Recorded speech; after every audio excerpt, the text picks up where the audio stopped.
What it do? So welcome to another one for Al Cuerpo Boxing, to the body. So let's get with it. Let's talk some boxing. So I got this little fan here. It's hopefully it's not making too much noise, but damn, it's hot as hell in this room. So I got to keep it on. All right. Well, let's talk about. So check it out. We're 8 days away. Canelo Crawford, Las Vegas, Allegiant Stadium. We're getting hyped up, guys. Right? We're getting hyped up. We're getting more good video leaks online. I wouldn't call them leaks, but just good videos to sell the fight live on Netflix. If you got Netflix, guess what? It's free. So shout out to free prize fighting at the big stage, right? Again, Canelo Crawford, September 13th, live on Netflix. But check it out, guys. I want to talk about this idea of Crawford moving up. What do they say? 3 weight classes? Some say 2 weight classes, right? Technically, it's two, right? From 154, right? From 154 to 160, 168. And forget fans or industry that are saying, well, Crawford's really coming from 147. Then that's like saying, well, Canelo's really coming from 160, right? I mean, what is Canelo, a 68 fighter, right? A lot of fans are saying that Canelo is a small super middleweight, that in theory he should really be just a middleweight, right? Draining to be at middleweight, whatever. But you guys get what I'm getting at, right? So it's either Crawford is really coming from 147, Canelo's really coming from 160. Forget all that stuff. Let's get down to the nitty gritty. And in this one, I got to give a shout out to Los Cubanos, the Cuban Bloods in boxing. Why? Because I want to bring up Guillermo Rigendao. Guillermo Rigendu. Not sure how you pronounce it well, but Guillermo Rigendao, who once upon a time, back when Lomachenko was entering the game on HBO, right? But Rigendao, was a champion in 6 pro fights, if I recall, something like that, or less than 8 fights. They were pushing Rigendao fast, as they should, right? You guys still see the game today. They're trying to push Cubans fast in the pro game. And rightfully so, they play the part, right? It makes sense. So back to Guillermo Rigendao's time. Again, when Lomachenko was being entered into the HBO circuit, sorry. Guillermo Rigendao was considered top dog, pound for pound, elite fighter, right? He had a great win against Nonito Donaire, if I'm not mistaken, was also pound for pound, right? Guillermo Rigendao, who later in his career, who I sincerely believe did want a Lomachenko fight, right? They couldn't make that fight because, well, top rank, of course. One guy was 122 and the other guy was 126. They couldn't come to an agreement at a catch weight, right? Ideally, 124 in the middle. Guillermo's world was saying, well, Lomachenko was doing 125, on the weigh-ins. Of course, he can make 124. That's how Rigendao's team were looking at it, right? But guys, let's focus on physiques, right? Or let's focus and respect today's boxing fan in this generation, maybe even industry included and pros. If you want to hold the standard of your knowledge to say that Canelo is bigger than Crawford, right, from the eye test. The basic eye test, if you say Canelo is bigger than Crawford, well, therefore, the basic eye test tells you that Lomachenko was always bigger than Rigendao. And you guys know that.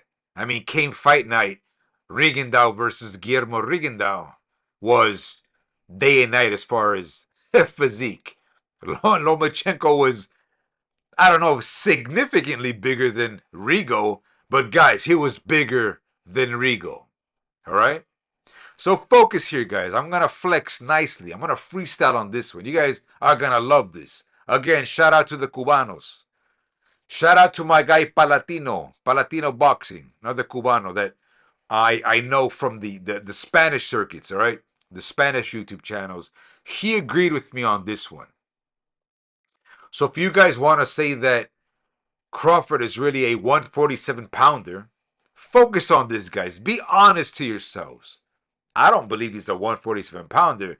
Crawford is now proven to be a 154 pounder. He showed it in the ring. So let's respect that. Forget the idea that Crawford is a 147 pounder. If you want to keep that, fine. But therefore, you're about to follow my flex. You guys are going to love this.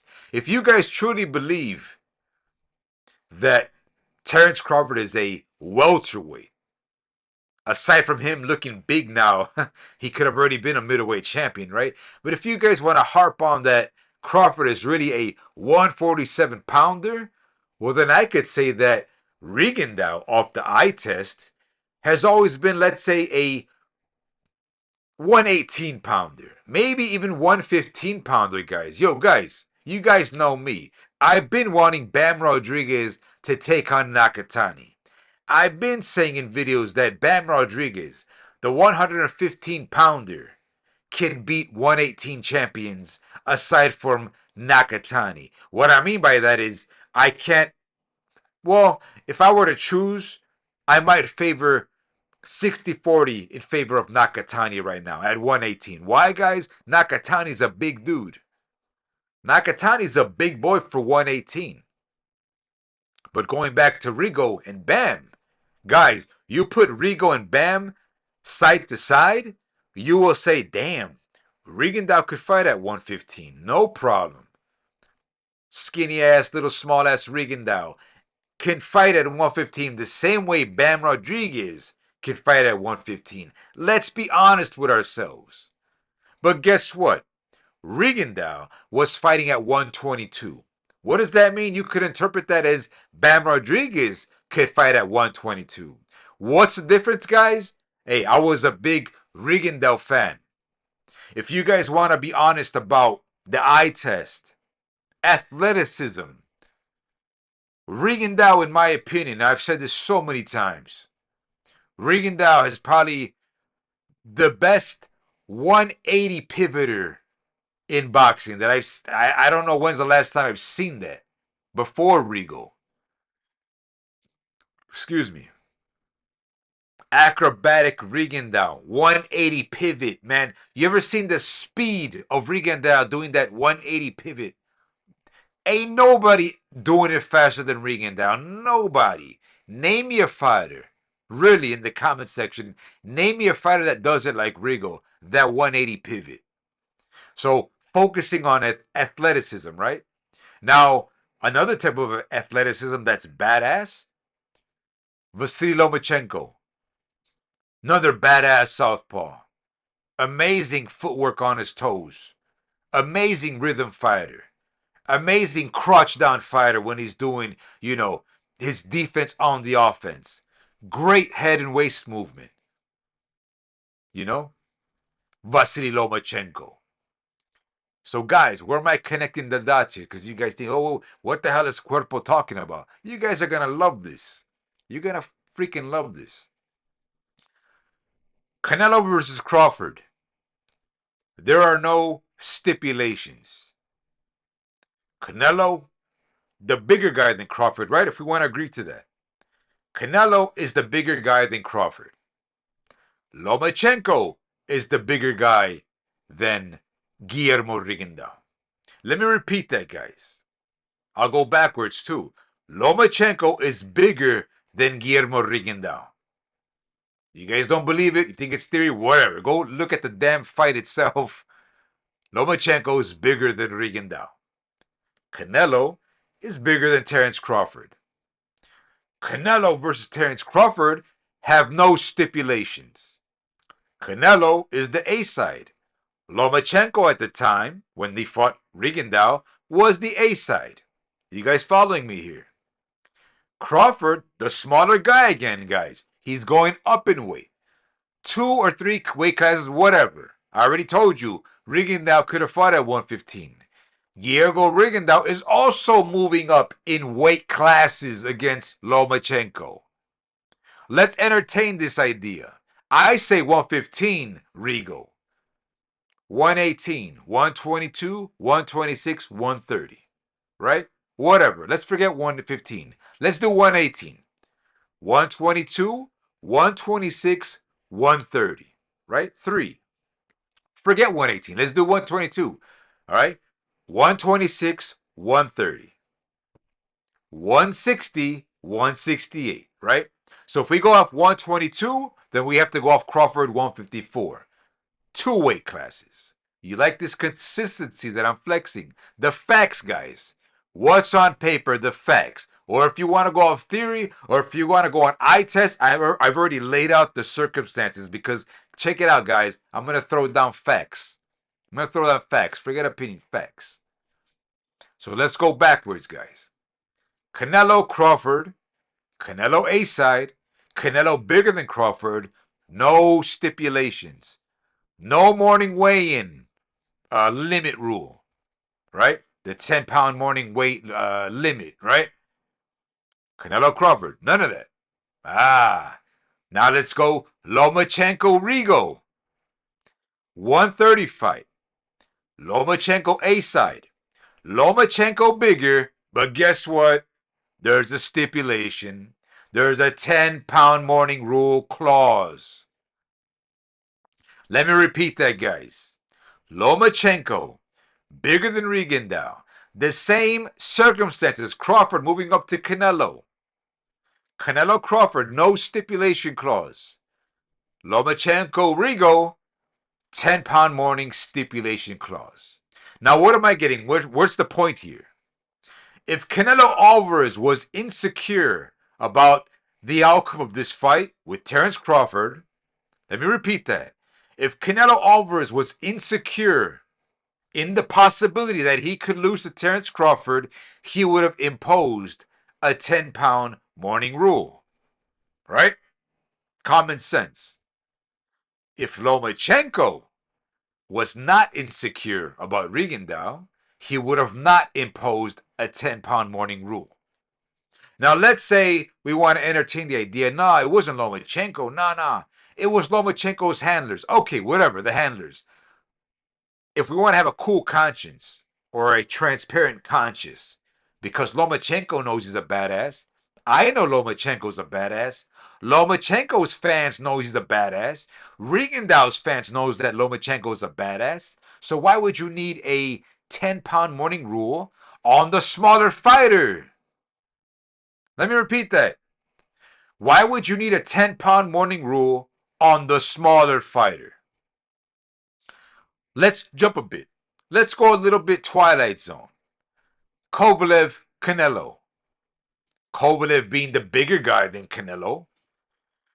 Kovalev had a strap, but unfortunately Canelo is the A side, right? He's the money man in this fight, so we got to give something to Canelo. 10-pound morning rule, Kovalev accepts. But again, guys, that's the bigger guy against Canelo, right? You guys see this paradox here. So you could view it as Canelo wanted a 10-pound morning rule, even though most light heavyweights, such as Beterbiev and Kovalev, whoever's rocked that IBF strap for a while, has to adhere to the 10-pound morning rule. Every champion that has the IBF strap, or if the IBF strap is on the line, those two fighters have to adhere to that 10-pound morning protocol. If it's for unification, it gets scrapped out. Okay? But focus here, guys. Again, let me repeat. If Canelo Alvarez was insecure about Terence Crawford, he would impose a 10-pound morning rule. You see how that's a paradox with Kovalev Canelo? As a matter of fact, for those of you that get it, we can scratch out Kovalev Canelo. Even though that's a funny topic in itself. Like, damn, wait a minute. who is really favoring who's being affected by the 10-pound morning rule? Is it Canelo, who is supposedly the better fighter than Kovalev? Or is it Kovalev because he's the bigger fighter and he has to try and make 175? What a 10-pound morning rule that he and better be even others have done. It's a paradox, right? So let's scratch out Kovalev and Canelo. I did you guys the favor there to not get you confused. Hopefully you guys get that point. All right? So what am I getting at with all this? What am I getting at? That the Cuban fighters sometime in the history, in the current state of boxing, has no flex at all in the game. That sounds bad. It's sad, but hey, it is what it is, right? Guillermo Rigondeaux, in my opinion, the same size as Bam Rodriguez, he could easily fight at 115. 115. Guillermo Rigondeaux, when he was rocking 122, he could have easily drained for 115. Drained for 118. Guys, when Rigondeaux fought Amagasa, you guys remember that fight? That was a badass fight too. I think Rigo got dropped in that fight twice against Amagasa, another tall ass Japanese cat. Amagasa, who's taller than Nakatani, guys. Man, I love freestyling, man. Yo, guys, this is church. Amagasa taller than Nakatani. Amagasa fighting at 122. Nakatani still at 118. Sorry. What does that all mean, guys? That Rigondeaux, who knows, maybe Top Rank, ESPN, or HBO, sorry. In those times, they were forcing the little Cuban to fight at a higher weight class by design. The little Cuban was forced to fight at a higher weight class by design. I don't know, was that to benefit Rigo? Did they want to conserve a Cuban defending his titles at 122 when they knew he could fight at 115? Guys, Top Ranks are the pimps at telling guys on where to stay in divisions. They know how to do that very well. So when I say Crawford could have already been a middleweight champion, and Bomac saying, well, we could have been flexing 135, we could have overridden 140, but we wanted to do it. If we can make it, if we could do those weights, then why not do it? So they're being, how would you say, supported, right? They're being backed by Top Rank. Say, okay, if you can do it, we'll try to find our ways to promote those fights and market those fights. And they did. But not so much with Rigondeaux. Rigondeaux could have been a yo-yo weight king. Rigondeaux could have been going from 122, 118, 115, 118. Rigondeaux could have literally yo-yo weighted throughout his career in that comfort zone. But what does Rigondeaux do? Because he's a Cuban, you really can't sell Cuban fighters. Again, Rigondeaux, who was a badass at his time, in the late part of his career, had to go with the PBC scripts. Like, yo, we can't really sell you. The network, be it Showtime or Fox Sports, whatever, I don't remember. We can't really sell you, Rigo. Can you please do us a favor? Can you go out of your comfort zone? Can you go out of defensive mode? Can you not do it like a William Skull versus Canelo, but do a fight, and guess what? When he does that for PBC as a favor, guess what happens? He looks horrible, he gets flamed at, and boom, Rigondeaux's out of the game. This is post Lomachenko loss. So it became so bad for Guillermo Rigondeaux, right? It became so bad for him to sell this small little cat. I like making fun of Canelo because they call Canelo a midget too. Might as well call Rigondeaux a midget too. This little 115 fighter, this little guy who, if you put him next to Bam Rodriguez, guys, they're the same, guys. If anything, Bam Rodriguez is more filled up, heavier than a Rigondeaux on fight night. Maybe even walk around weight. Yo, guys don't remember Rigo, man. Rigo was a very thin guy. Very short, thin guy. But a badass acrobatic in the ring. Rigondeaux was special. That dude was special. High octane, hyper athleticism was Guillermo Rigondeaux. So badass hyper that had Lomachenko fought him at 124, maybe even 126, I'd bet on the house that Rigo would win, and probably in an unpleasant and unaesthetic fashion beat Lomachenko. Call me crazy, but Lomachenko's handlers, they didn't want to do the catch with Rigondeaux, when Rigondeaux was already higher on the pound for pound list. So the justification is there. If Lomachenko wanted to dethrone Rigondeaux in the pound for pound list, he would have taken that catch weight at 124. Ask yourselves why. Or if you're a pure hardcore Lomachenko fan, you might say, nah, Lomachenko, he wanted to do his own lane. He deserved to do his own lane. Okay, that's fine. But again, guys, look at what some fights are. So maybe what am I alluding to? Yo, Cuerpo, what are you insinuating? That Canelo is a different fighter than Vasily Lomachenko. Let me repeat that. Canelo is a way different breed than Lomachenko. Lomachenko is a badass, acrobatic, athletic boxer. There's no doubt in that. Special, one of a kind.